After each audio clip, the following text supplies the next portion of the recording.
Ang aga naman yata ng pagdalaw mong ito, Kapitana. Sinadya ko talagang pumunta ng maaga para abutan ko kayo bago pumunta sa bukid.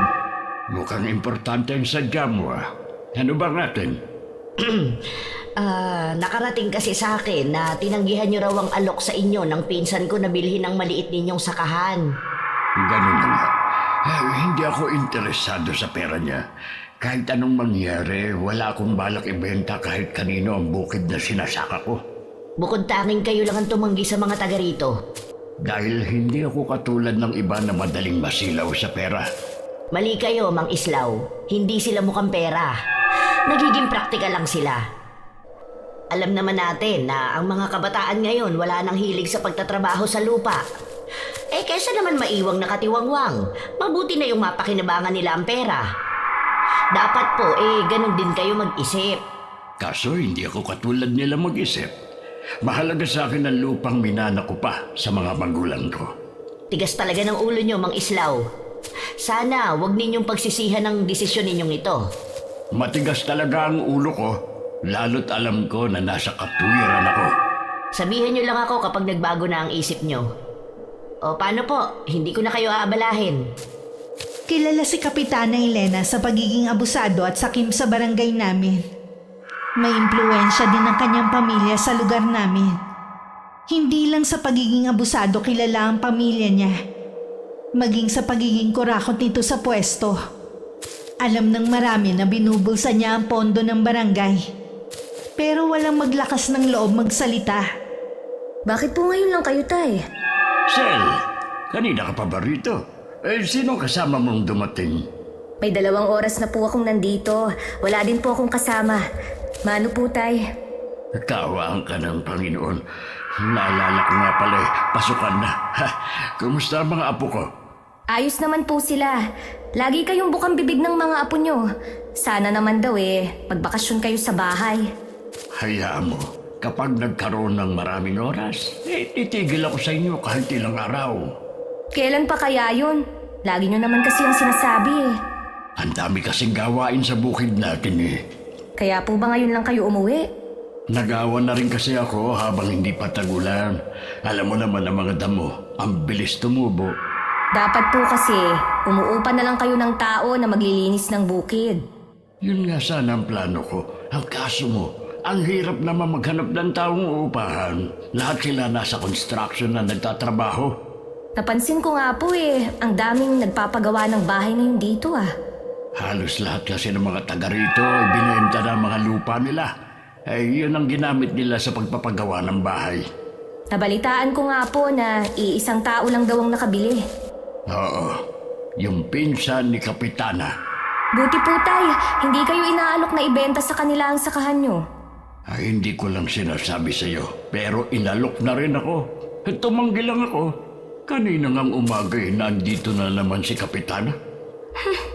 Hindi ko po gusto ang pagpunta dito ni Kapitana. Mag-iingat po kayo Baka mapag-initan kayo, lalo tumanggi pala kayo. Hindi naman ako natatakot sa kanya. Di tulad ng mga taga rito. Ewan ko ba sa mga kabarangay natin? Kilala na kasi nilang abusado sa kapangyarihan, ibinoto pa rin talaga. Wala tayong magagawa. Yung iba naman kasi mga takot. Dapat kasi hindi na pinabalik sa pwesto Harapan na ngang ibinubulsa ang pondo ng barangay Hindi naman kasi natin hawak ang pag-iisip ng mga tao. At saka, huling termino na rin naman niya. Pwede na po kayong tumakbo, Tay. Oras na matapos na ang termino niya. Ngayon pa nga lang, maugong na ang balita na pamangkin niyang tatakbo sa susunod na eleksyon. Swapang talaga sa kapangyarihan. Ayaw mawala sa pamilya ang posisyon. Alam naman ng mga tao kung anong klaseng pamilya sila.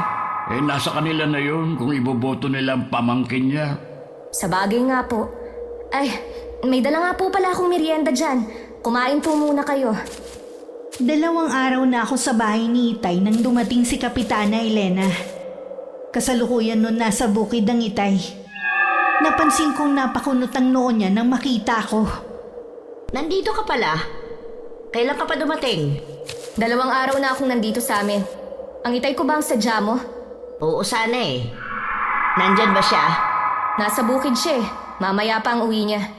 Ang tanda na ng tatay mo, hinahayaan niyo pa siyang magkakapatid na magtrabaho sa bukid. Dapat sa tatay mo, nagpapahinga na lang. 69 pa lang naman ang Itay. Mukha lang siyang matanda sa totoo niyang edad dahil sa trabaho at bilad sa init ng araw. Tsaka, manghihina ang Itay kapag napirmi siya sa bahay. Matanda lang pala ang tatay ko ng 3 taon. Kaya lang maagang nagretiro. Ang dami na kasing nararamdaman sa katawan. Sa awa ng Diyos, wala namang sakit ang Itay kahit rayuma. Oo nga pala. Kaya ako nandito Dahil dahil... sa lupang sinasaka ni Itay? Diba sinabi na niya na hindi siya interesado na ibenta? Bukod tanging kayo na lang kasi ang hindi pumapayag eh. Pamana pa kasi yun ng mga magulang ni Itay sa kanya. Mahirap sa kanya na basta na lang yun ibenta. Naiintindihan ko naman siya. Kasi may mga lupa din na pag-aari ang mga magulang ko. Ang kaibahan nga lang, hindi nyo binibenta. Bakit ba kasi kayo nakikipagmatigasan ha? Kakapiraso lang naman ang lupa ninyo eh. Mabuti sana kung ekta-ektarya. Hindi naman. Bakit kasi ang kulit mo ha? Sinabi naman namin na wala kaming balak na ibenta, di ba? Ang pinsan ko ang may gustong bumili ng lupa ng tatay mo. Nahihiya lang kasi ako sa kanya dahil masyadong pakipot ang itay mo. Nahihiya ka sa pinsan mo, pero hindi sa amin na ginugulo mo. Hindi ako nanggugulo. Maayos akong nakikipag-usap sa'yo at sa tatay mo. Baka naman nagpapataas lang kayo ng presyo. Kung tutuusin naman kasi, napakababa ng alok nyo. Hanggang doon na lang ang alok ng pinsan ko. Hindi natataas pa. Ayos lang ho. Wala naman ho kaming balak na ibenta. Sige, sasabihin ko na lang sa pinsan ko. Habang nasa bahay ako ni Itay, marami pa kaming nabalitaan tungkol sa ginagawa ni Kapitana. Katulad ng mga benepisyo na dapat sa mga hikahos sa barangay namin. Pero napunta lang sa mga hindi karapat-dapat. Ang mga nakinabang lang ang malapit sa kalan, ika nga nila, at mga kamag-anak niya. Nakita ko po na nagpapaayos ng bahay si Kapitana. Kaya pala galing dito yung anak niyang binata. Nagtatanong kung merong gustong pumasok na helper. Siguro po may nakuha na namang pondo kaya nagpapagawa. Saan pa ba kukuha? Wala naman sila mga hanap buhay at wala rin namang trabaho ang asawa. Kung hindi po kayo dinaya noon, sigurado na hindi ganito kahirap ang buhay ng mga taga rito sa atin. Hindi naman kasi kayo kurakot at may malasakit talaga kayo sa mga kabarangay natin. Hindi rin siguro ako nakatadhana para sa politika. At saka hindi rin naman natin kayang patunayan na dinaya ako noon. Tay, kung tumakbo po kaya ulit kayo. Masyado na akong matanda para tumakbo pa. Oh, wala naman pong limitasyon ng edad sa pagtakbo bilang kapitan. Ang mahalaga naman po may puso sa paglilingkod sa kapwa. Nasa inyo rin po ang kwalifikasyon para kumandidato. Wala na sa isip ko ang bagay na yan. Marami namang paraan para matulungan ko ang mga kababaryo natin nang hindi kailangang kumandidato pa ako. Iba pa rin po kasi kapag nasa posisyon kayo. Pwede nyo rin pong mapigilan ng mga nahalal na sariling kapakanan lang ang iniisip. Kapag ganyan na malawak ang impluensya, minsan mahirap na rin buwagin. Kung sa bagay nga po, biruin nyo, nakailang takbo na, hindi pa rin nadadala ang mga tao. Ang nakikita ko rin kasing rason kung bakit nananalo si Elena. Dahil na rin masyadong matimbang sa mga taong salitang tropa naman nila at kamag-anak pa rin. Paano? Nakikinabang din sila. Hindi man lang nila iniisip yung mas maliliit. Buti sila may kaya na sa buhay. Wala na tayong magagawa sa bagay na yan. Ang mabuti pa, kalimutan mo na lang ang nakaraan na eleksyon kung saan ako natalo. Matagal na rin naman kasi yun Napagkwentuhan lang naman po natin. Ayoko lang kasi na mapag-initan ka. Baka kasi makarating to kay Elena. Magkaroon pa siya ng maling interpretasyon na hindi ka pa makalimot sa nangyaring yun. Wala naman po sigurong magpaparating sa kanya nang napag-usapan natin. May kasabihan nga, may tenga ang lupa at may pakpak ang balita. Hindi natin alam kung sino sa mga nakapaligid sa atin ang kakampi ni Kapitana. Sa bagay nga po, halos lahat naman ng mga taga rito mga balimbing. Maayos lang kausap kapag kaharap. Siya nga pala, munti ko na makalimutan. Huwag mo nang banggitin sa mga kapatid mo na pinipilit bilhin sa akin ang lupa natin. Alam mo naman na maiksi din ang pasensya nila. Ayoko lang na lumaki pa ang gulo. Sige po, Tay. Kung sakaling may malaman sila, hindi ako ang nagsabi. Ayoko rin naman na mapahamak sila. Pagkatapos nga ng 1 linggo, bumalik na muna ako sa bayan. Nagkataon naman na nawalan ng trabaho ang asawa ko. Kaya siya na muna ang nag-aasikaso sa 2 naming anak na pawang nasa high school na. Nagpaalam ako sa kanya na kung pwede nasasamahan ko muna ang itay sa bahay namin. Naunawaan naman niya ang dahilan ko. Napapadalas yata ang pagdalaw mo sa akin, ha? Baka naman magalit na ang asawa mo niyan. Huwag po kayong mag-alala. Mabait po si Chris. Naiintindihan niya po ang dahilan ko. Mas gusto ko kasi na wala ka rito sa atin, eh. Bakit naman po? May nangyari po ba habang wala ako? Ay, hindi ko alam kung ano nangyari. Pero nung puntahan ko mga pananim ko sa bukid, lahat binunot mula sa lupa. Ang ilan sadyang sinira. Eh kung kailan malapit ko nang anihin. Wala pong gagawa nun kundi si Kapitana. Huwag kang magpadalos-dalos, mahirap ang magbintang. Kahit wala po tayong ebidensya, alam naman natin na si Elena lang ang pwedeng gumawa nun. Ipasa Diyos na lang natin ang lahat. Ay hindi po pwede yun. Nagpunta na po ba kayo sa barangay para ipablatter ang nangyari? Oo, kaya lang ang sabi nila, baka hayop daw ang gumawa noon. Anong klaseng hayop naman po kaya ang gagawa nun? Halatang meron lang silang pinagtatakpan eh. Eh kung hindi nila ma-resolve, ayos lang. Ay naku tay, mabuti sana kung hindi nyo ginastusan ang mga tanim nyo. Hintayin na lang natin kung anong hakbang na gagawin nila. Siya nga pala, huwag mo na rin itong ipaalam sa mga kapatid mo, ha? Dapat nga po ipaalam natin ito sa kanila eh. Hindi pwede. Para namang hindi mo kilala mga kapatid mo, umiiwas na lang tayo sa gulo. Eh hanggang kailan po? Nakakaubos na rin po kasi ng pasensya. Alam ko, hanggat maaari, ayoko rin masagad ang pasensya ko. Dahil ayokong makagawa ng isang bagay na baka pagsisihan ko rin sa huli. Kahit kailan po talaga, hindi patas ang hustisya sa ating mga ordinaryong tao.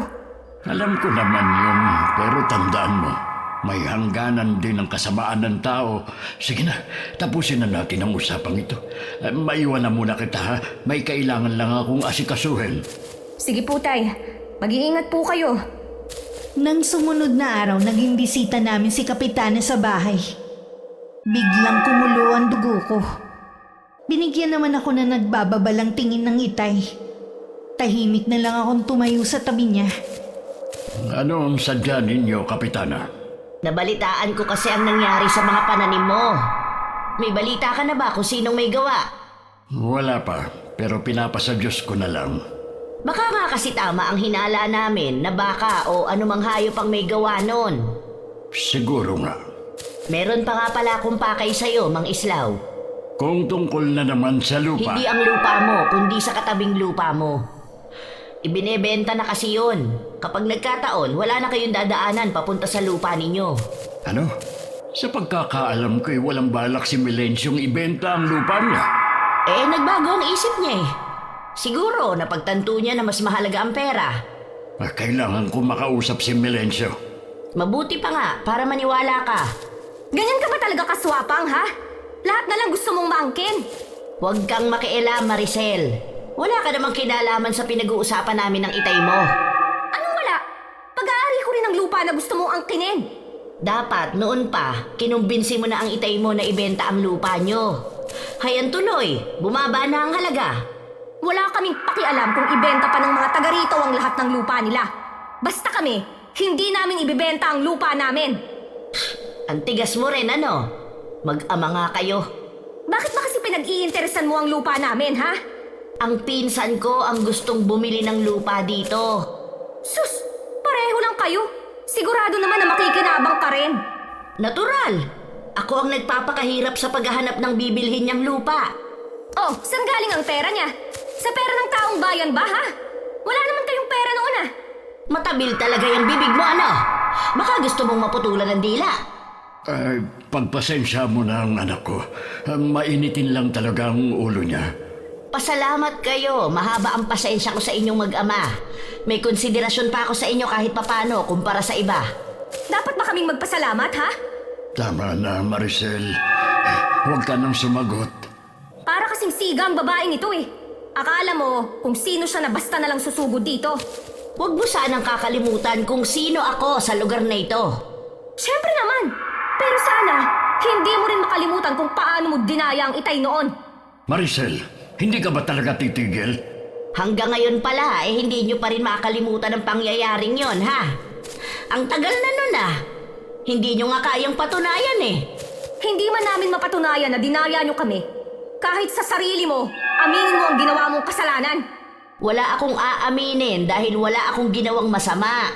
Hindi nyo lang kasi matanggap ang pagkatalo ng itay mo. Aminin nyo na mas gusto ako ng tao kaysa sa inyo. Hindi ako mahahalal ng 3 beses kung hindi nila gusto ang serbisyong ibinibigay ko sa kanila. Nakikiusap ako sa inyo, Kapitana. Kung nasabi niyo na ang mga gusto niyong sabihin, sana'y umalis na kayo. Sige, aalis na ako. Pero babalik ako rito. Dala ang pera. Hindi nga namin Hindi balak. ka ba talaga masaway, ha? Para kang bata, ah. Hayaan mo na siyang umalis. Narinig niyo naman ang sinabi niya eh. Parang sigurado na siyang makukuha nilang lupa natin. Kapag nakumpirma ko kay Melencio na pumayag na siyang ibenta ang lupa niya, wala tayong pagpipilian kundi pumayag na rin. Tay naman! Sa tingin mo, saan tayo dadaan papunta sa lupa natin? Ang tanging paraan lang ay ang lumipad.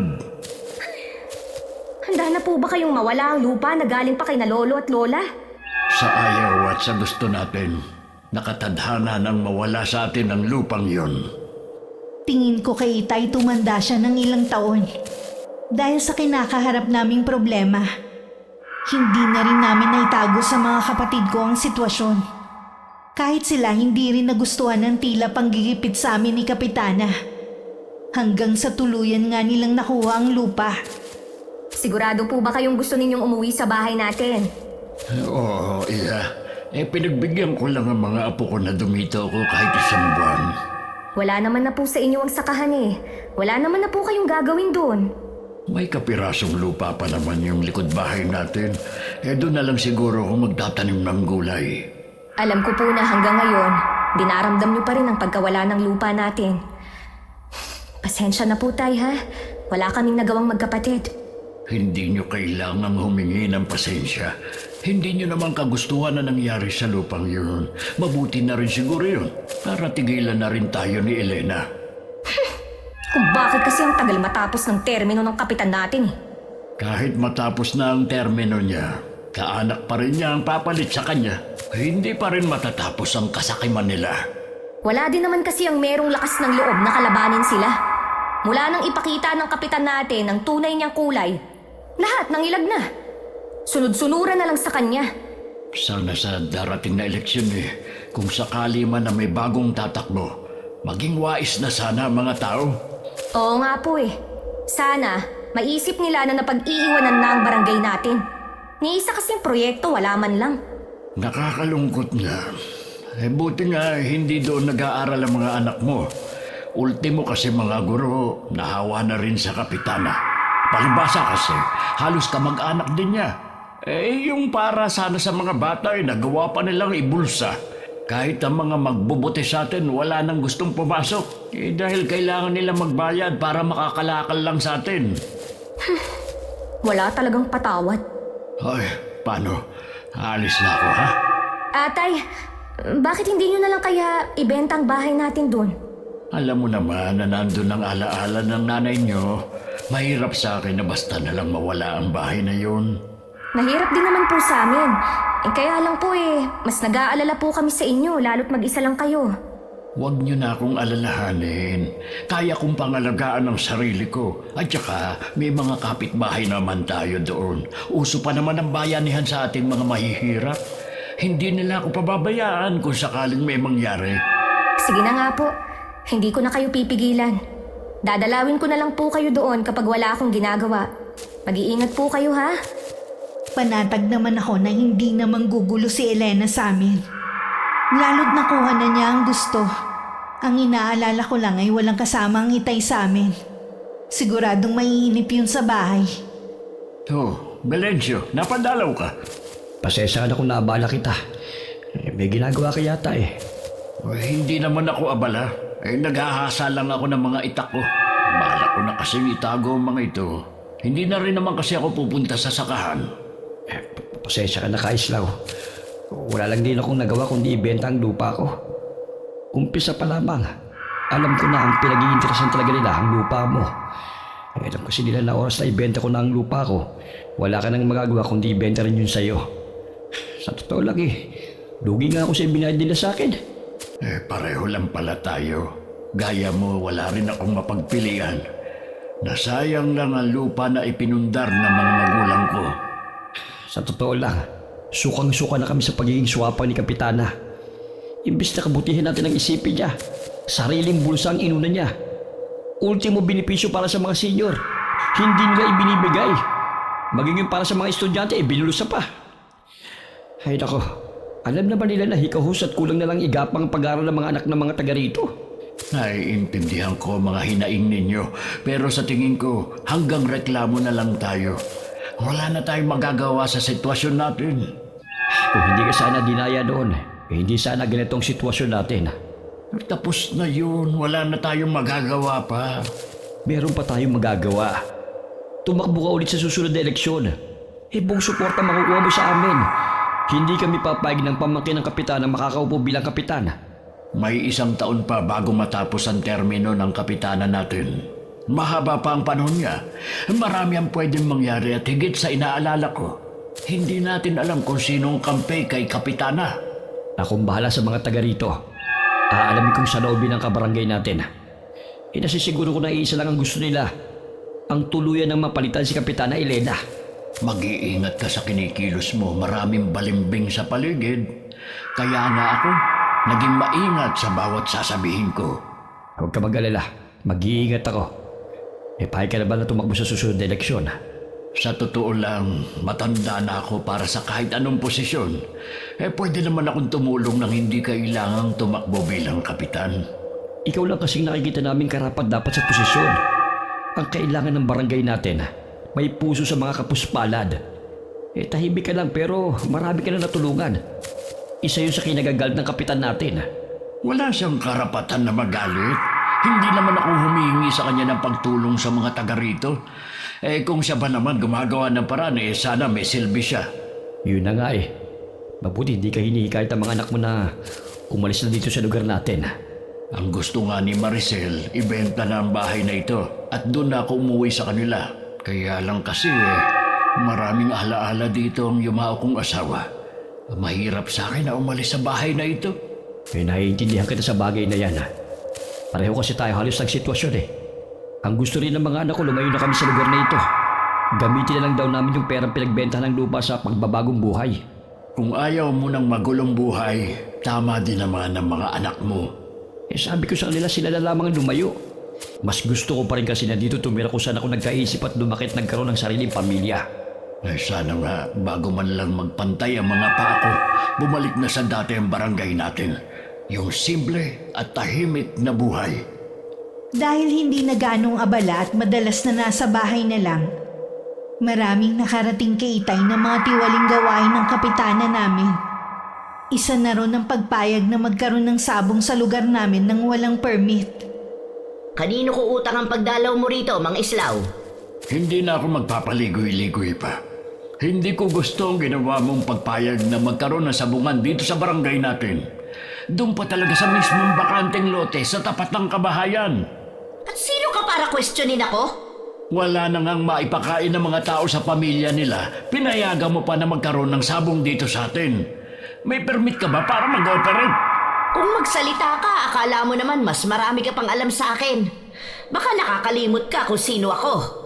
Hindi ko nakakalimutan na ikaw ang punong barangay namin. Pero sana naman, magkaroon ka kahit konting pagmamalasakit sa kapwa mo. Imbes na kasi trabahong ibigay mo sa kanila, tinutulak mo pa talaga sila sa pagsusugal. Kung nagmamalasakit ka sa kanila, edi ikaw ang magbigay ng trabaho. Dati pa naman ako nagbibigay ng trabaho sa mga nangangailangan nung may lupa pa ako. Paano yan? Wala ka ng trabahong maibibigay dahil wala ka ng lupa. Kaya nga nakikiusap ako sa iyo na kung maaari, gumawa ka ng proyekto na maaaring makatulong sa mga taga rito. Akala mo yata ang laki ng pondo ng barangay natin no? Maaaring hindi kalakihan pero sapat para matulungan mo ang mga tunay na nangangailangan. Hindi lang yung mga taong malapit sa iyo. Hindi ko na nagugustuhan yung mga lumalabas sa bibig mo, Mang Islaw. Ang mabuti pa, umalis na kayo. Huwag niyo nang pakialaman ng mga bagay na wala namang kayong alam. Nagmamalasakit lang naman ako sa mga kabarangay ko. Hindi ko kasi matiis na manahimik na lang sa isang tabi. Ang sabihin nyo, likas sa inyo ang pagiging pakialamero. Nagbibida-bida kayo porke hindi lang kayo nanalo noon bilang kapitan. Sa tingin nyo, sa ginagawa nyo, makukuha nyo ang loob ng mga taga rito? Matagal ko nang nakuha ang loob nila. Kaya nga ganon na lang ang pagmamalasakit ko sa kanila. Mang Islaw, hindi naman pala problema ang ipininta nyo rito. Ang mabuti pa, umuwi na lang kayo. May parating din ho kasi ngayon na mga taga-munisipyo. Ayokong makita nila kayo rito. Sana magbago ka na, bago pa mahuli ang lahat. Alam mong lahat ng masama nating ginagawa, babalik din sa atin at sa mahal natin sa buhay. Nang dumalaw ako sa bahay ng Itay, ganun na lang ang gulat ko. Nang makitang may nagsasabong sa mismong bakanting lote malapit sa amin. Ano po? Pinayagan niya ni Kapitana? Halos wala nang makain ng mga taga rito eh. Pinayagan pa niya ang sabong. Ginawa ko ng lahat para mapigilan ang sabong na yan pero walang nakinig sa akin. Nilapitan ko na rin ng mga konsehal natin pero ako lang ang lumabas na masama. Baka sa susunod, lahat na ng klase ng sugal eh, pinasok na ng Elena na yun. Yun din ang naiisip ko.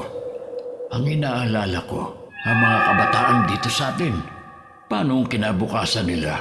Kulang na nga sa suporta. Malululong pa ba sila sa bisyo? May naiisip po ba kayong plano, Tay? Naiisip kong lapitan ng dating kaibigan. Dati siyang pulis. Baka may koneksyon pa rin siya na makakatulong sa atin. Baka po makarating kay Kapitana Elena ang gagawin nyo. Bahala na. Kahit ito man lang ang maiambag ko sa kabarangay natin. Tay, marami na po kayong naitulong. Hindi lang ang gagawin nyong yan. Nagkausap nga pala kami ni Melencio. Gusto niya na tumakbo ulit ako bilang kapitan sa susunod na eleksyon. Ano pong sinabi nyo?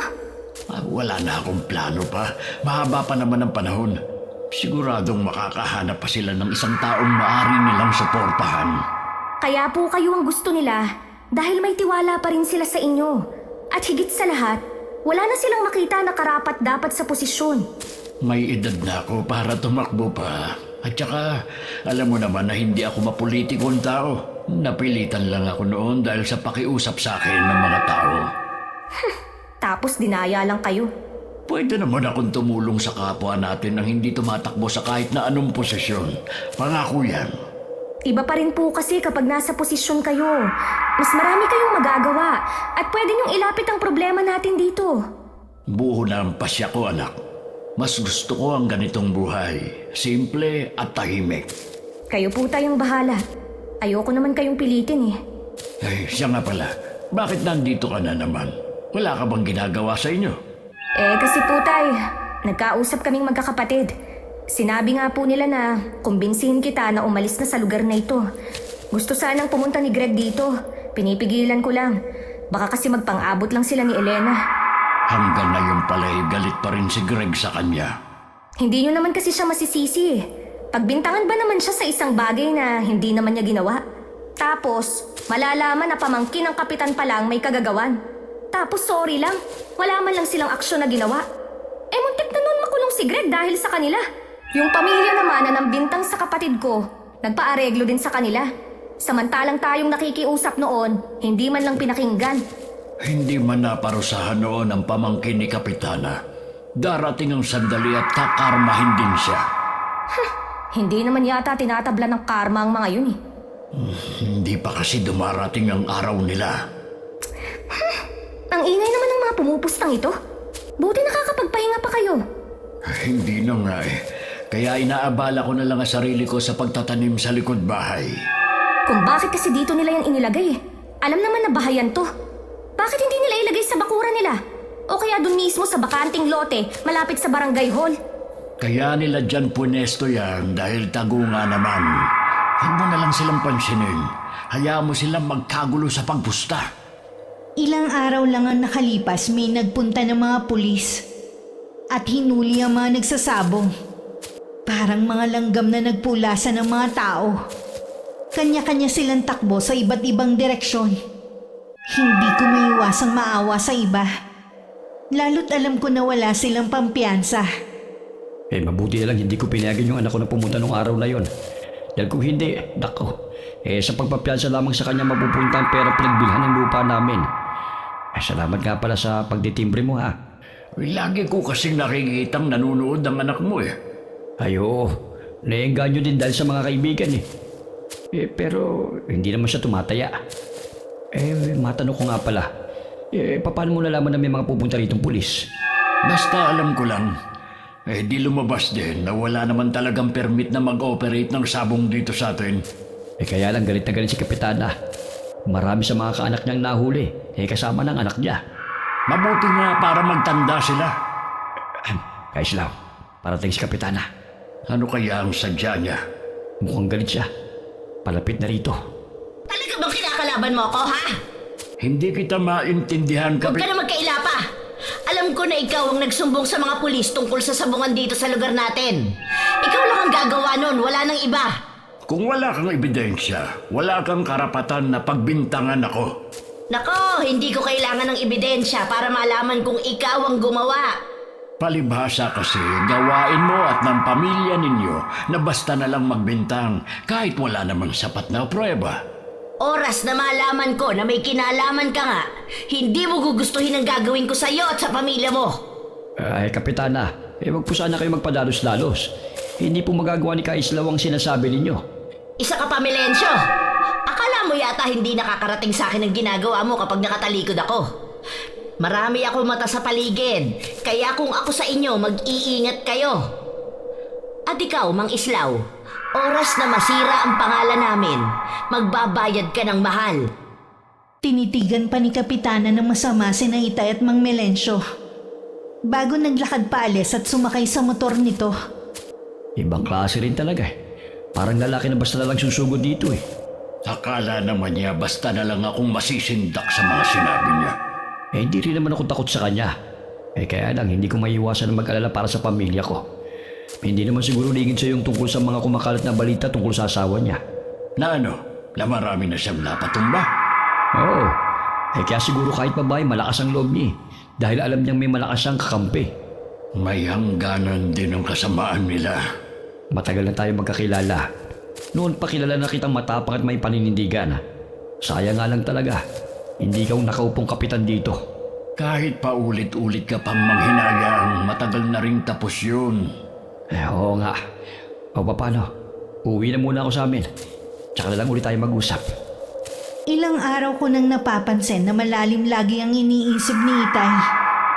Nang hindi na makatiis, tinanong ko na siya. Tay, may problema po ba?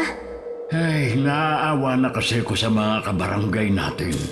Hindi naman lingid sa iyo na namigay ng ayuda para sa mga taga rito, pero wala man lang nakarating sa mga mas nangangailangan. Sa mga kamag-anak lang po yata napunta yung iba eh. Sobra na sa kasawapangan ng kapitanan natin. Maawa man tayo, wala naman po tayong magagawa. Natatakot nga po ako eh, lalo na't nagbanta siya sa inyo. Sumama na po kasi kayo sa akin sa bayan. Hindi rin kasi ako matatahimik kung sasama ako sa iyo. Kahit naman po gusto ninyong tumulong, wala po kayo sa posisyon para matulungan sila. May naisip na akong paraan.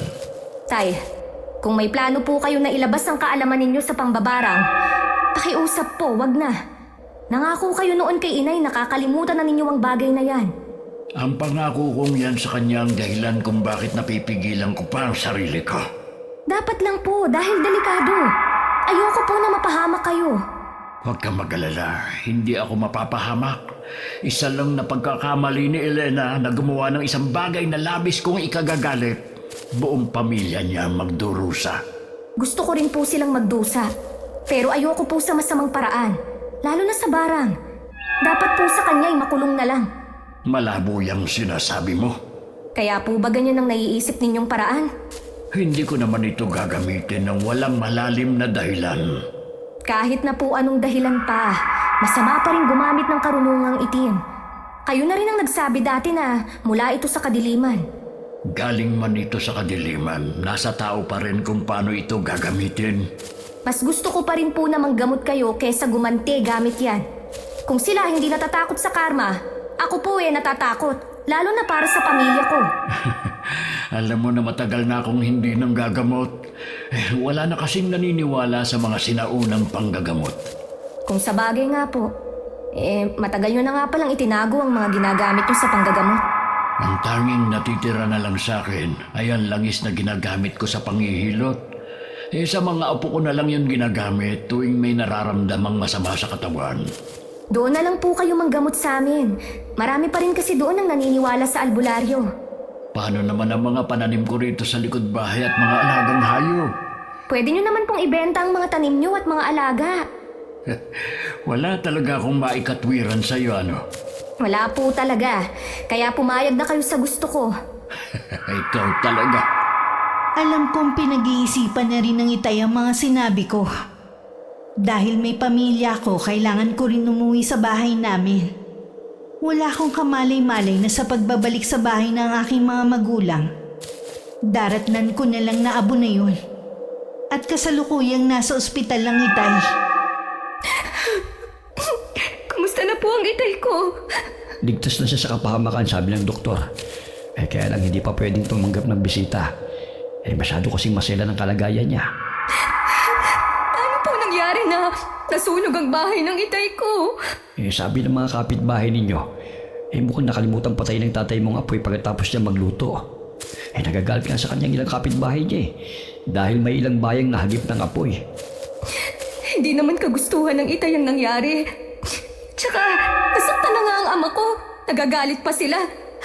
Hindi man lang nila iniisip nung mga panahon na lagi silang tinutulungan ng itay. Sumama din ang loob ko sa kanila dahil hindi man lang nila tinulungan ng ama mo nung hindi pa malaki ang apoy. Bakit po ba hindi agad nakalabas ang itay ko sa bahay namin? Palagay ko dahil gusto niyang isalba ang gamit ng nanay mo. Sa may pintuan ng bahay niyo ko siya naabutan Hinila ko na lamang sa palabas. Iyakap nga niyang litrato at ilang gamit na nasunog din. Salamat po sa pagkakaligtas ninyo sa tatay ko, Mang Melencio. Wala yun, iha. Nagkataon lang na nasa malapit lang kami mag-ama. Kaya nasakluluhan namin ang iyong ama. Matagal na po namin na inukumbinsi ang itay na sumama sa amin sa bayan. Yun din po kasi ang gusto ng mga kapatid ko. Alam ko na nahihirapan siya na pumayag dahil sa mga alaala ng inay sa bahay namin. Sa tingin ko yun ang mabuti niyang gawin. Total, ayaw naman niya na tumakbo na sa susunod na eleksyon bilang kapitan. At saka mainit na rin kasi siya sa mga mata ni Kapitana at mga kapamilya nito. Bigla ko pong naisip, paano po kung hindi aksidente ang nangyaring sunog? Kilala ko po ang itay na maingat kahit noon pa. Sumagi na rin yan sa isip ko. Pero wala naman tayong katibayan. Mahirap din magbintang. Alam ko naman po. Kaya lang, iba talaga ang kutob ko sa nangyari. Hintayin na lamang natin na magising ang itay mo. Baka meron siya maibigay na impormasyon. Dumating na rin ang mga kapatid ko ng araw na yun. Lahat sila hindi makapaniwala sa sinapit ng aming ama.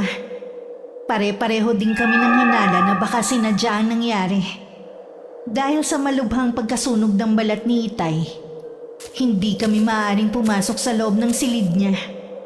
Isang buwan din siya sa ospital.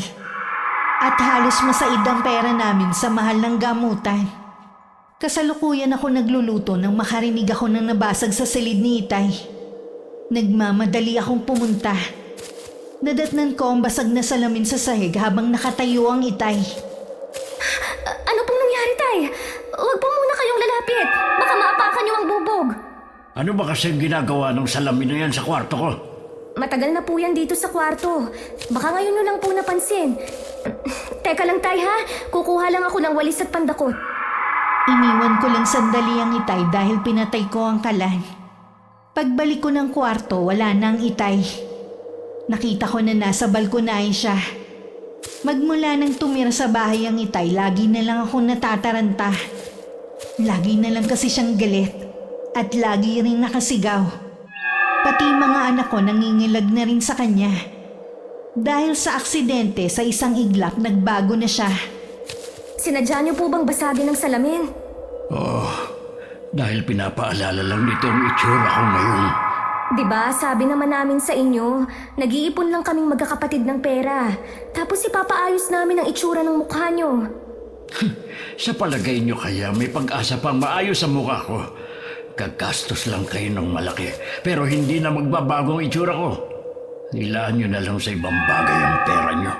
Lahat po gagawin namin para sa inyo. Narinig mo ba sinabi ko? Ilaan nyo na lang sa ibang bagay ang pera ninyo.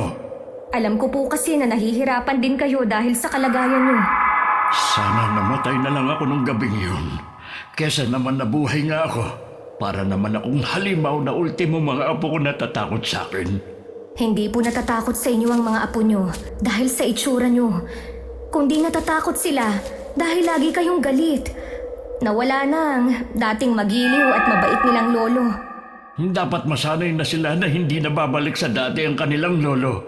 Tay, huwag nyo namang sabihin yan. Pati kaming mga anak nyo, namimiss ang dating kayo. Binago ng pangyayari na yun ng buhay ko. Ang gusto ko na lang makapaghiganti sa mga taong gumawa nito. Ho? Akala ko ho ba, aksidente ang nangyaring sunog. Yun din po ang sabi ninyo sa mga pulis na nagtanong sa inyo. Kapag ba sinabi ko ang totoo, magkakaroon ng hustisya nangyari sa akin. Alam mo ang batas para lamang sa mga mapepera. Kilala niyo po kung sino ang sumunog sa bahay natin? Oo, ang anak ni Kapitana at ang pamangkin niya.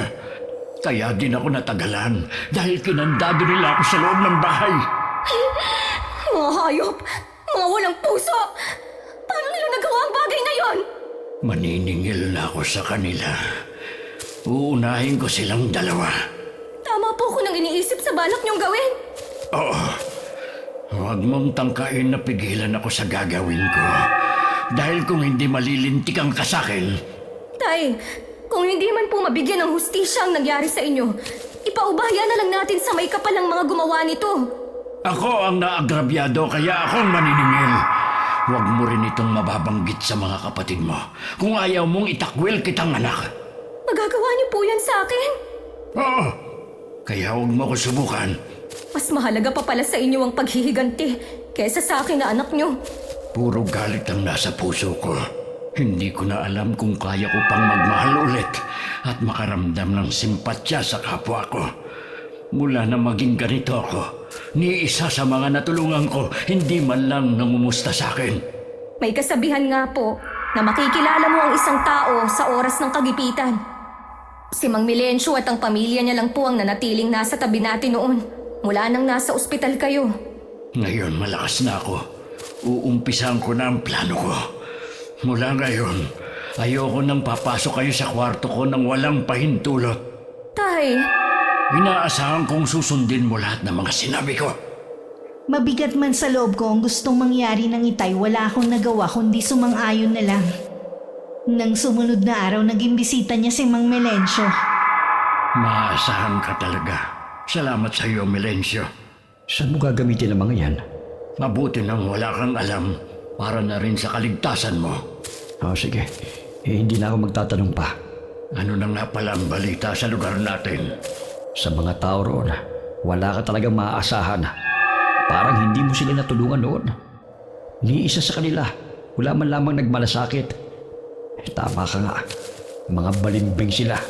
Kaya nga kahit mabuti ang pakikitungo ko, kahit kailan hindi ako naglabas ng saloobin sa kanila, maliban sa iyo. Salamat sa pagtitiwala mo. Nakausap ko nga pala si Kapitana. Kinukumusta ka? Ang lakas naman ng loob na kumustahin niya ako. Malakas ang kutob ko na siyang nag-utos na sunugin ang bahay ko. Siya lang ang may motibo para gawin yon. Pinagbantaan niya rin ako noon. Lahat na yata ng kasama nasa kanila na. Sa kabila ng lahat, namamayagpag pa rin sila. Sila rin ang pinaghihinalaan ko eh. Kahit anong gawing isip ko kasi, imposible na masunog ang bahay mo kung hindi sinadya. Nakakalungkot lang. Hindi mabibigyan ng hustisya nangyari sa'yo. May ibang paraan para magbayad sila sa ginawa nila sa akin. Huwag ka maglala. Ikaw mismo makakasaksi sa pagbagsak ni Kapitana. Napansin ko lang, parang may nagbago sa'yo. Nararamdaman ko rin sa pananalita mong matinding galit. Kung may balak kang gumante, wag na. Baka imbis na makulong sila mabaliktad pa ang pangyayari. Sa tingin mo kaya may magagawa pa ako sa kalagayan ko ngayon? Ni hindi ako makalabas ng bahay. Lahat ng nakakakita sa akin ay natatakot. Pasensya ka na kung napag-isipan kita ng hindi maganda. Gusto ko rin naman magbayad sila. Pero ayoko na ikaw mismong maningil. Karma ang maniningil sa kanila. Hindi lang sa ginawa nila sa akin, kundi sa lahat ng ginawa nila ng masama. Kung may kailangan ka pa, tawagan mo lamang ako sa numero ng anak ko. Sasabihin na lamang niya sa akin. Maraming salamat sa iyo. Baka ito na rin ang huling beses na hihingi ako sa iyo ng pabor. Mula nang dumalaw si Mang Melencio, lingid sa amin na isinagawa na ng Itay ang kanyang plano. Nagsimula sa pamangkin ni Kapitana na si Mike. Habang kasama ang mga kaibigan nito, bigla na lang daw natumba ang lalaki. At saka ng isay. Napasigaw na lang ang mga nakakita ng labasan nito ng napakaraming uri ng insekto na lumilipad. Para bang nanahan ng napakahabang panahon ng mga yun sa loob ng katawan ng lalaki. Isa na ako siya nakakita sa pangyayari. Hanggang ngayon hindi siya lumalabas ng bahay dahil sa takot. Ano daw po kayang nangyari sa pamangkin ni Kapitana? Ang sabi ng ilang residente, tingin daw nila barang nangyari sa pamangkin. Noon pa kilala na sa pagiging sutil ng taong yun. Maraming nakagalit. Kaya hindi malabo na ipinabarang siya. Nailibing na po ba ang pamangkin niya? Oo, bali 2 araw lang ibinurol. Sabi kasi ng mga nakilapay, para daw may umuugong sa loob ng nakasedyong kabaong. Para bang may gustong kumawala sa loob nun? Yun na po siguro ang karma nila. Marami nga pala sa mga kapamilya ni Kapitana may sakit kayo na. Kabilang ng asawa niya. Para bang bigla silang isinumpa. Nung makita ko nga kahapon si Kapitana parang walang tulog ang itsura. Siguro labis siya naapektuhan sa nangyayari. Kulang pa po yun sa mga ginawa nilang kasamaan. Pero hindi ko naman hinangad na magkaganon sila. Sadya lang talagang naniningil na ang tadhana sa kanila. Galit ako sa Kapitana natin. Pero ang hiling ko lang noon bumaba siya sa pwesto. Pero hindi ko akalain na mas matindi pa ngayon ang nangyayari sa kanila. Nahinto ang pag-uusap namin nang dumating na ang Itay. May pinuntahan siya kanina at ngayon lang nakabalik. Napadalaw ka, Melencio. May pinuntahan kasi akong bahay malapit dito. Kaya naisipan ko na rin dumaan. Nabanggit nga ni Sen na umalis kang araw. Buti lumalabas ka na ngayon. Kaya sa lagi ka lang nakakulong dito sa bahay ninyo. Naiinip din kasi ako. Basta naka-jacket na may hood, nakakalabas naman ako. Ano nga pala ang balita? Wala na yung pamangkin ni Kapitana na si Mike. Yung may malaking atraso sa anak mong si Greg. Talaga? Di halos mabaliw-baliw ang mga magulang. Solong anak lang kasi yun ng mga magulang niya. Sinabi mo pa. At halos lahat sila ngayon may sakit. Babalik-balik nga daw sa ospital Wala naman daw makitang sakit. Lalo na yung asawa ni Kapitana. Inaani niya na ngayon ng kasawapangan niya sa pera at kapangyarihan. Ganun na nga. Kung patuloy sa pagkakaroon ng sakit ang pamilya nila, malamang maubos ang pera nila. Yun naman talaga ang dapat. Maubos ang yaman nila na hindi naman nila pinaghirapan. Dahil sa nangyayari doon, gusto mo nang lumayo ng mag-iina ko. Yung pinuntahan kong bahay malapit dito, pag-aari ng kapatid ng asawa ko. Pansamantala muna sila doon titira. Bala ko na rin kasing ibenta ang bahay ko ron. Huwag kang malungkot kung lilisanin niyo man ang lugar na yon. Sa bagong bahay na lilipatan niyo, sigurado puro swerte ang darating sa inyo. Sana nga. Dahil ilang taon na rin kami nagtitiis ng pamilya ko. Dapat nga noon pa kami lumipat. Ayoko lang kasi naiwan ang lugar kung saan ako ipinanganak. Naiintindihan kita sa bagay na yan. Kung hindi nga nasunog ang bahay ko doon, hindi mo talaga ako mapapaalis. Alam ko na gusto niyo rin makibalita sa nangyayari sa atin. Sasabihan ko na lamang kayo sa mga kaganapan. Hindi na rin nagtagal si Mang Melencio sa bahay. Halata naman kay Itay ang pag-iwas. Agad na rin kasi siyang pumasok sa loob ng kwarto. Samantala natataranta na rin si Kapitana Elena sa nangyayari sa kanyang pamilya. Nang mga oras kasi na yon, may sakit na rin ang kanyang anak. Para siyang mababaliw. Ano ba kasi ang nangyayari sa inyo? Bakit masabay-sabay kayong nagkasakit? Lintik naman kasi itong mga doktor na tumitingin sa inyo, mga walang kwenta. Puro pera lang ang alam. Hindi man lang kayo masuri ng tama. Ay, ano ba kasing mga sakit ninyo? Dahil sa desperada na, nagtanong-tanong na siya sa mga residente ng lugar na nasasakupan kung meron silang kilalang albularyo. Hanggang marating niya ang bahay ni Mang Melencio. Nabalitaan niyo na siguro kung anong nangyayari sa pamilya ko. Ngayon naman, iginupo sa isang sakit ang anak kong si Ramil. Kung kani-kaninong espesyalista ko na siya dinala pero hindi nila malaman ang totoo niyang sakit. Sabi ng mga matatanda nung araw, kapag daw hindi malaman ng doktor ang sakit ng isang tao, dapat daw sa isang albularyo sila lumapit. Baka daw kasi hindi naman sakit ng dumapo sa taong yun kundi binigyan lamang siya ng karamdaman. May nakapagsabi nga niyan sa akin. Ang problema, wala naman akong alam na mahusay na albularyo. Gusto ko kasi na subok ng magaling. Kaya ka ba nandito para magtanong sa akin kung may kakilala ako? Oo, halos lahat na kasi dito natanong ko na. Wala silang alam o kilala. May kilala akong nanggagamot noong araw. Kaya lamang matagal na siyang huminto.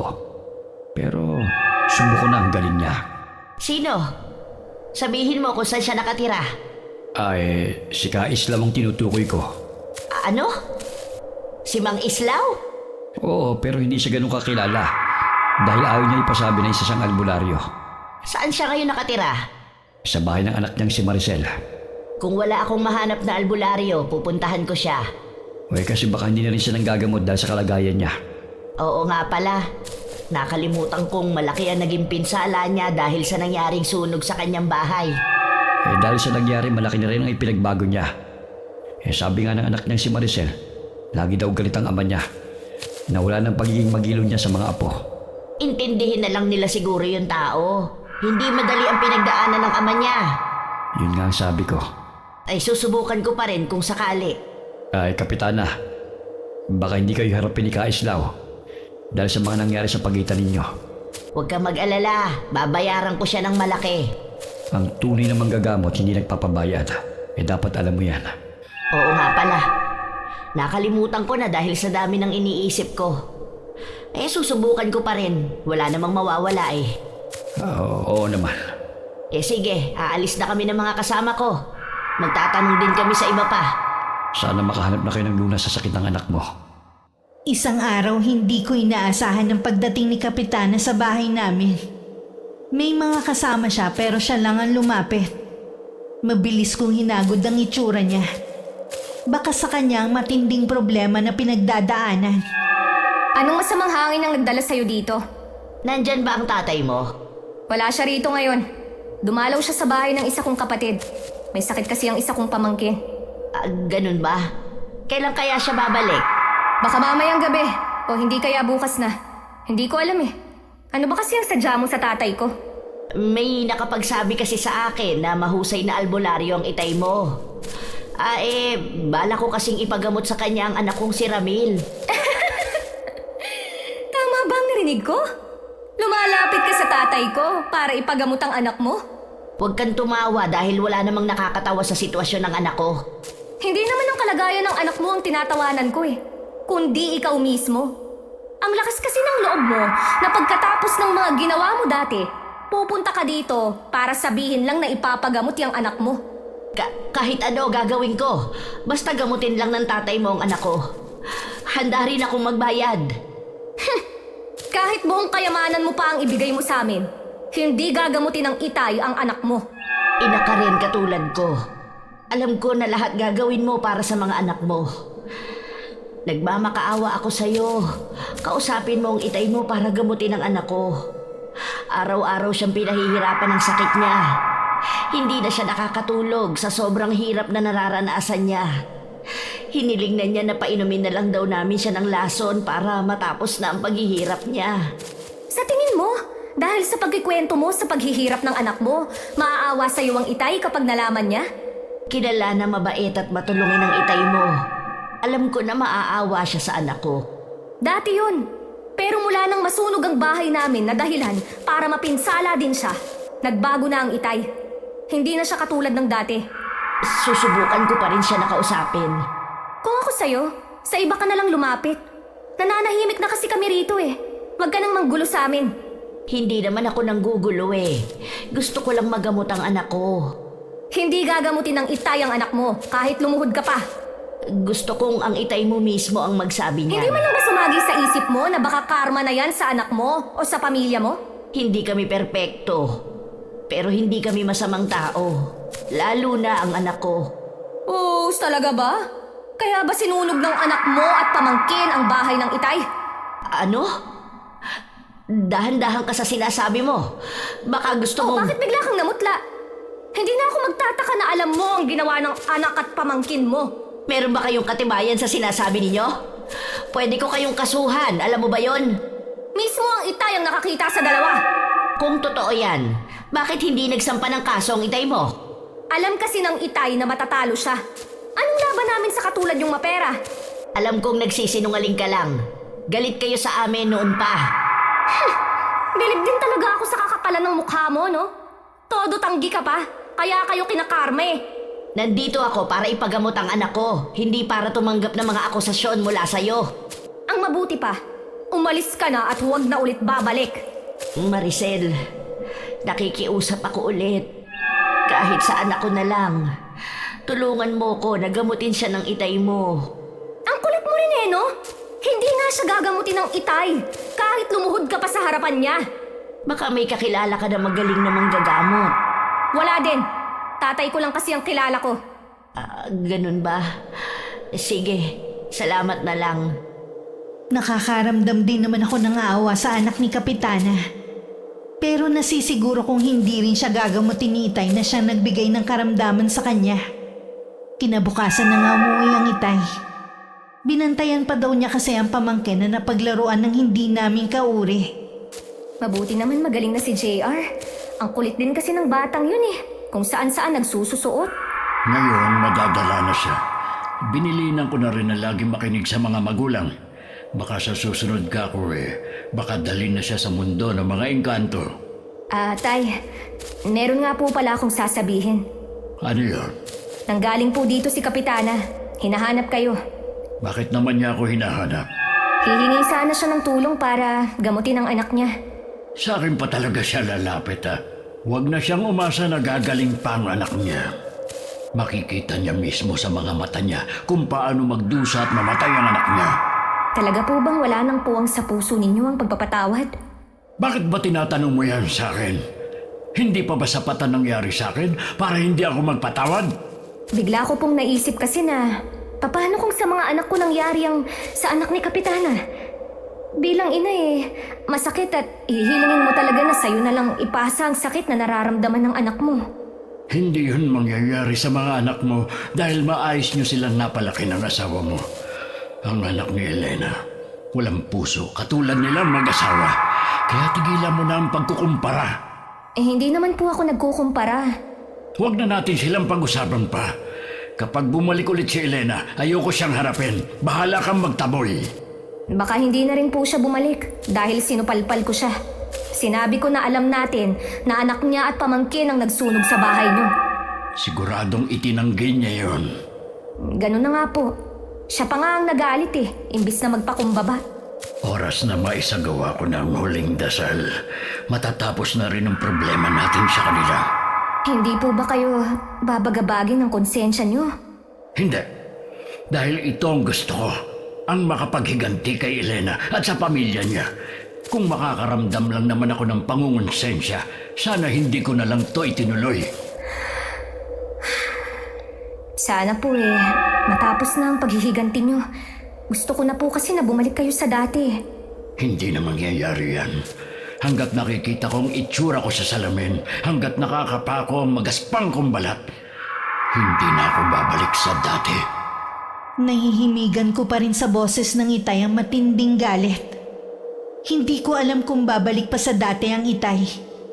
Pero isa yun sa mga dasal ko. Nang hindi na ako nagsalita, tahimik lang na pumasok ang Itay sa kwarto niya. Sa loob muli niyang sinindihan ng mga kandila. Alam kong masamang gamitin ang itim na mahika para sa paghihiganti. Pero ito lang naiisip ko para mabigyan ng hustisya ang nangyari sa akin at sa iba pa. Gusto kong makita mo, Elena, ang paghihirap ng mga mahal mo sa buhay hanggang sa ikaw mismo ang mawala sa katinuan ng pag-iisip. Umusal muli ng dasal ang Itay. Makailang ulit din niya yung binigkas bago huminto. Nakakaramdam na kasi siya ng pagod. 2 araw ang lumipas, hindi ko inaasahan na babalik muli si Kapitana Elena. Kita sa kanya ang kakulangan sa tulog. Mas payat din siya ngayon at walang ayos. talaga, ha? Buong gabi na umiiyak at sumisigaw ang anak ko. Hindi na rin siya nakakakilala. Naglalabasan na rin ang mga uod sa mga sugat, bibig at tenga niya. Alam ko na binabarang ang anak ko, katulad ng pinsan niya. Nagmamakaawa ako na sabihin mo sa itay mo na tulungan ang anak ko. Lahat ng sasabihin at hihilingin niya ay ibibigay ko. Sinabi ko na nga na nanggaling ka dito nung isang araw. Gaya ng iniisip ko, ayaw ng itay na tulungan ka. Nandito ba ngayon ang itay mo? Saan ka ba kumuha ng tapang para pumunta dito, ha? Ay, Mang Islaw, Bakit parang nagulat ka? Di ba gusto mo akong makita? Nandito ako. Masdan mo ang pinsala ng sunog sa akin na kagagawa ng anak at pamangkin mo. Ginawa nilang nakakatakot ang itsura ko. Alam mo bang iniiwasan ako ng mga tao at kinatatakutan ng mga bata dahil sa itsura ko? huwag mong sisihin ang anak ko at pamangkin. Wala silang kasalanan sa nangyari sa iyo. Ipagkakaila mo pa talaga? Ni hindi ka nga makatingin sa akin ng diretsyo. Masdan mo na ako ng mabuti dahil ito ang una at huling beses mo akong makikita. Mang Islaw, pagalingin mo lang ang anak ko. Tutulungan kita na bumalik sa dati ang itsura mo. Sa tingin mo maniniwala ako sa'yo, ha? Isinusumpa ko sa ngalan ng aking anak. Hindi ko na rin gusto ang sinasabi mo. Matanda na rin naman ako. Mabuti pa, umalis ka na. Huwag mo muna akong talikuran. Nakikiusap ako sa iyo. Lahat gagawin ko. Gusto mo bang maibalik ang lupa mo? Ibabalik ko sa iyo kapag napagaling mo ang anak ko. Hindi na ako interesado sa lupang yun. Ang gusto kong malaman kung ano ang motibo ninyo sa pagsunog sa bahay ko. Sinabi ko naman na... Makakalis ka na! Teka lang, aamin ako. Gusto talaga namin na patayin ka. Palalabasin namin na aksidente ang nangyari. Nagpresenta lang ang dalawa sa asawa ko. Hindi ko naman akalain na ganun ang mangyayari eh. Patawarin mo ko, Mang Islaw. Hayop ka! Ang sama niyo! Tao pa ba kayo, ha? Mas masahol pa kasi ang asal niyo sa hayop! Ganun ba talaga kayo kagalit sa akin? Dahil ba sa sabong, kaya gusto niyo akong patayin? Isa yun sa mga dahilan. At yung kumakalat na balita na tatakbo ka daw sa susunod na eleksyon. Natatakot ang asawa ko na maging hadlang ka sa mga plano namin. Para sabihin ko sa'yo, hindi banta ang itay! Dahil kahit kailan, wala siyang balak na tumakbo kahit marami ang nag-uudyok sa kanya! Kung gusto mong mailigtas ang anak mo, pumunta ka sa pulisya at aminin ang mga kasalanan mo. Makukulong ako kapag umamin ako. At saka paano ko malalaman na mapapagaling mo ang anak ko? Kaya ko yung gawin kahit hindi ko puntahan ang anak mo. Hindi ako naniniwala. Alam ko pinupuntahan ng albularyo ang biktima at saka ginagamot. Sumama ka muna sa akin. Hindi lang ako ordinaryong manggagamot. Ako ang bumarang sa anak at pamangkin mo. Ano? Ikaw ang bumarang sa kanila? Totoo ba ito? Kaya mamili ka. Buhay mo o buhay ng anak mo? Sige gagawin ko ang sinabi mo.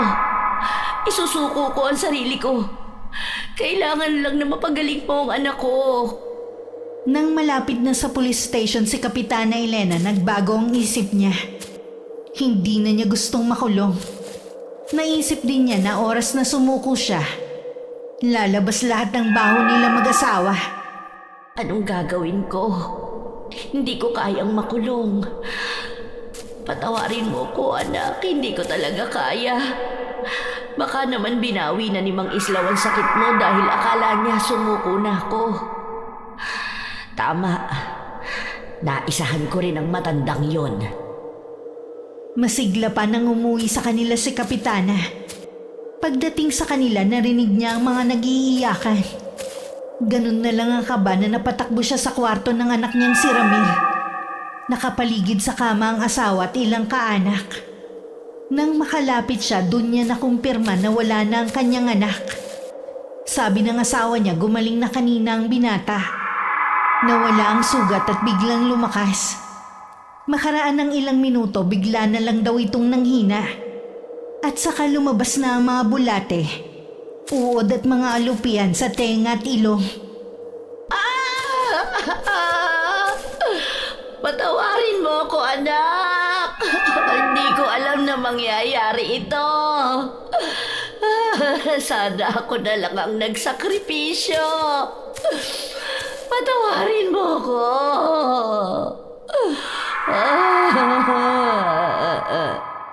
Paulit-ulit sinambit ni Kapitana Elena ang paghingi ng kapatawaran sa anak. Agad ding inilibing ang anak dahil sa kakaibang amoy sa katawan nito. Mabilis din kasing mabulok ang katawan ng lalaki. Makalipas lamang ang isang buwan, sumunod na rin ang asawa niya. Namatay sa hindi maipaliwanag na sakit. Dahil sa sunod-sunod na trahedya sa pamilya, nasiraan na ng bait si Kapitana. Nagpagala-gala na lang siya kung saan-saan. Samantala ang itay, madalas na nakatingin lang sa malayo. Hindi na siya galit at magiliw na rin sa mga apo. Makalipas ang isang taon, napasukan ko na wala ng buhay ang itay sa kwarto niya. Namatay siya habang natutulog. Dinala niya hanggang sa hukay ang kanyang ginawa sa pamilya ni Kapitana Elena. Wakas. Okay, shoutout po tayo. Sana nagustuhan niyo po ang story natin ngayon. Shoutout kina Sean, Samuel, and Sebastian. Shoutout sa Enaria family, especially kay Runalyn Enaria. Get well soon po. Hello kina Jennifer, Jenny B, Irish at sa pinakamamahal na apo ni Isidro Tumaliwan na si Jayden. Hi kay Ampi Taroy from Catanduanes. Shoutout sa mga taga-Attic Clothing na sina Kuya Wigler, Kuya Mario, Gerald, Adrian, Jonas, Miko, Ate Veron, Aprilyn, Ruth at Grace. Hello po sa inyo at sana nakasubscribe po kayong lahat sa akin. Hi kay Annalyn Pasamik from Singapore. Hello kay Elizabeth Pamintuan from Pampanga.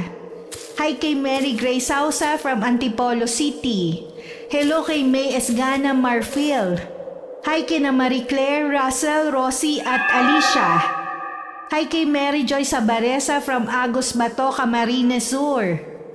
Hello kay Florence Lucinario from Valenzuela City. Hi kay Del Kabusbusan. Hello kay na Ate Auring, Ate Ne, Minda, Faye, Jerilyn, Emily, Kuya Dennis at Poging J ng Amira Boxes Handicraft ng Laguna. Hi kay Malusuklan from Cuenca, Batangas. Hi kay Genevieve Rubinos from Antipolo City. Hello kay Estela Cabral da Silva from Switzerland. Shoutout sa Pedernal family. Hello po kay Nanay Barbara Sobremonte at kay Pining, Tina, Lydia at Narsing Sobremonte from Quezon City. Hi kay Raquel Hasegawa from Osaka, Japan. Shoutout kay Ricky Bernadas at sa Bernadas family ng Roa City, Capiz. Hi kay Lynn Toledo from Bacolod City. Hi kay Inang Ausa from San Narciso, Quezon at shoutout sa Satrain family ng San Narciso, Sitio Trangka. Hello kay Lenny Jean Inyan Cuare from Calibo, Aklan. Hi kay na Miles at Jamil from Quezon City. Hi kay Mitch from Hong Kong. Hello kay Maymay from Laguna. Hi kay Leonora Mandigma from Cabuyao, Laguna. Sorry na late na pero happy anniversary pa rin sa inyong mag-asawa. Hi kay Lilian Del Rosario from Naik, Cavite. Hello kay Richel Adapon.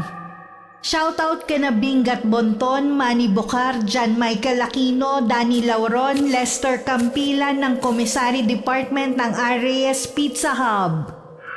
Maraming salamat po sa patuloy na pagsuporta at pakikinig. Ingat po lagi. God bless.